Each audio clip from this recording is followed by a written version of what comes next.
Hello students, देखिए आज से हम आपका फर्स्ट चैप्टर स्टार्ट करते हैं। देखिए जो बुक है ना तुम्हारी, ये बुक जो है आप लोगों की लक्ष्मी ट्रेडर्स पुराना बस स्टैंड, वहाँ पर आपको मिल जाएगी। साइंस की बुक है। उसी तरीके से सारी बुक जो है, तुम्हारा कोर्स जो है सिलेबस चेंज हो चुका है, इसलिए आप लोग जल्दी से जल्दी लक्ष्मी ट्रेडर्स पुराना बस स्टैंड पर अपनी बुक परचेज कर सकते हो। देन नेक्स्ट हमारा है फर्स्ट चैप्टर है क्रॉप प्रोडक्शन एंड मैनेजमेंट, यानी कृषि उत्पादन और कृषि प्रबंधन। तो देखो crops. When plant of the same kind are cultivated at one place on a large scale, it is called a crop. यानी कि जब एक ही प्रकार के पादप को बहुत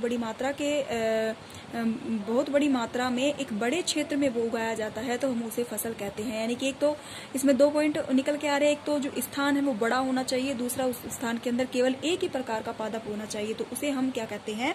फसल कहते हैं। फॉर एग्जाम्पल जैसे क्रॉप ऑफ व्हीट मीन्स, यानी कि means that all the plants grow in a field are that of wheat. यानी कि जैसे गेहूं की फसल, जो गेहूं की फसल होती है वो एक बहुत बड़े क्षेत्र के अंदर केवल गेहूं ही उगाया जाता है, तो उसे हम गेहूं की फसल बोलते हैं। You already now that crops are of different type like kales, vegetables and fruits. यानी कि फसल जो है अलग अलग प्रकार की भी हो सकती है, जैसे केल्स अनाज हो गए, वेजिटेबल सब्जियां हो गई, फ्रूट, ये सभी जो है अलग अलग प्रकार की फसल है जिनको अलग अलग बड़े क्षेत्र में बोया जाता है।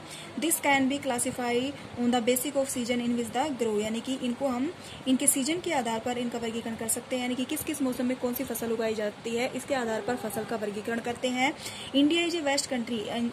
भारत जो है एक विशाल देश है। The climate condition like temperature, humidity and rainfall vary from one region of another. यानी कि भारत एक विशाल देश है। यहाँ का जो वातावरण होता है, वातावरण की जो कंडीशंस होती है, लाइक जैसे टेम्परेचर हो गया, ह्यूमिडिटी हो गई, बारिश का होना हो गया, ये सभी जगह पर जो होता है सेम नहीं पाया जाता है। According there each a rich verify of crops grow in different part of the country. यानी कि अलग अलग, इस तरीके से हम कह सकते हैं कि अलग अलग जगह पर अलग अलग प्रकार की फसलें बोई जा सकती हैं। क्यों? क्लाइमेट कंडीशंस के कारण। According there is a rich variety of crops grow in different part of the country. Despite in the diversity, two boards cropping patterns can be identified. These are, यानी कि इस आधार पर हम फसल को जो है 2 भागों में डिवाइड कर सकते हैं। फर्स्ट है हमारा खरीफ क्रॉप और सेकंड है हमारा रबी क्रॉप। तो खरीफ की फसलें देखो, ये खरीफ की फसलें हैं और ये रबी की फसलें हैं। तो खरीफ फसल में आता है the crop which are show in the rainy season are called kharif fasal. यानी कि जो बारिश के मौसम में, यानी कि रेनी सीजन जो होता है खरीफ की फसल में चाहिए होता है।